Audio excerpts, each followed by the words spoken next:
Congressman, you represent the state of Tennessee. Marsha Blackburn has been completely blackballed in the Senate for asking for these flight logs to be released and for this client list to be released. It seems like now in the House, why the protection mechanism? And more importantly, you mentioned recently in an interview that there may be some members of Congress who are personally compromised by this, and they don't want the truth to get out. Can you expound on that? Yeah, 100%. You got powerful people, and they write the big checks. Well, let's be honest. And powerful people in this country, they write the big checks, and they're the ones out on the tarmac when the president comes and visits, and whichever party they're in. They always either out on the tarmac or in the private room.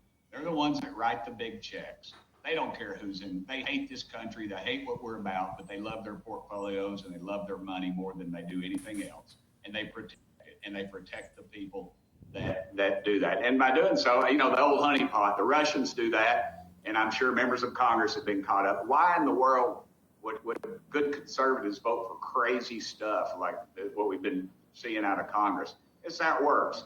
You're visiting, you're out of the country or out of town, or you're in a motel or bar in D.C., and whatever you're into, women or men or whatever, comes up and they're very attractive and they're laughing at your jokes and you're buying them a drink. Next thing you know, you're in the motel room with them naked, and next thing you know, you're about to make a key vote, and what happens? Some well-dressed person comes up and whispers in your ear, "Hey man, there's tapes out on you. Or were you in a motel room on whatever with whoever?" And then you're like, "Uh-oh," and said, "You really ought not be voting for this thing." I mean, and what do? It's human nature. And, no man or no woman actually is an island, and they know what to get at. If it's women, drugs, booze, it'll find you in D.C. and in most elected offices. And that's what people of power and influence do.